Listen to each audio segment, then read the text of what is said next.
Welcome to my channel. ഞാൻ ഇന്നൊരു പ്രസംഗമായിട്ടാണ് വന്നിരിക്കുന്നത്. നിങ്ങൾ ലൈക്ക് ചെയ്യണം, ഷെയർ ചെയ്യണം, സബ്സ്ക്രൈബ് ചെയ്യണം, എന്നെ സപ്പോർട്ട് ചെയ്യണേ. എല്ലാവർക്കും നമസ്കാരം. അഭിനന്ദനങ്ങളോടെ ഞാൻ ഇന്ന് വിദ്യാർത്ഥികളും അച്ചടക്കവും എന്ന വിഷയത്തിൽ സംസാരിക്കുകയാണ്.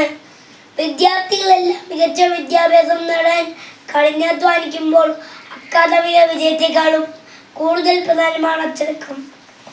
അച്ചടക്കം ഒരു വ്യക്തിയുടെ ചിന്തകളും പ്രവർത്തനങ്ങളും ക്രമീകരിക്കുന്ന പ്രക്രിയയാണ്. അത് വിശ്വാസ്യത, സ്വയം നിയന്ത്രണം, സമയം പാളി, ചിതറാത്ത ശ്രദ്ധ എന്നിവയെ ഉൾക്കൊള്ളുന്നു. ഒരു വിദ്യാർത്ഥിക്ക് നല്ല അച്ചടക്കമുണ്ടെങ്കിൽ അവൻ തൻ്റെ പഠനത്തിൽ, അനുയായികളിൽ, സാമൂഹിക ബന്ധങ്ങളിൽ എല്ലായിടത്തും മുന്നോട്ട് പോകാൻ കഴിയും. വിദ്യാർത്ഥികൾക്ക് അച്ചടക്കം എന്തുകൊണ്ടാണ് ആവശ്യമായത്? 1. സമയം പരിപാലനം. പഠനത്തിനും മറ്റു പ്രവർത്തനങ്ങൾക്കും ശരിയായ സമയം കണ്ടെത്തുക ജീവിതത്തെ സുസ്ഥിരമാക്കും. 2. ആശയശുദ്ധി. അച്ചടക്കം അനുസരിച്ചുള്ള പ്രവർത്തനം മികച്ച ഫലങ്ങളിലേക്കുള്ള വഴി തുറക്കും. 3. ശരിയായ തീരുമാനങ്ങൾ. അച്ചടക്കമുള്ള വിദ്യാർത്ഥികൾക്ക് സുസ്ഥിരമായ സ്വീകാര്യമായ തീരുമാനങ്ങൾ എടുക്കാൻ കഴിയും. 4.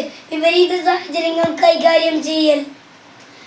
മാറ്റങ്ങൾക്കും പ്രതിസന്ധികൾക്കും എളുപ്പത്തിൽ ആഗോളമായ സമീപനം പ്രയോജനപ്പെടുത്തും. അച്ചടക്കം സംരക്ഷിക്കാനായി ഏതാനും മാർഗങ്ങൾ. 1. ദൈനംദിന പദ്ധതി. ദിവസവും ഒരു പരിപാടി രൂപരേഖ കുറിക്കുക. 2.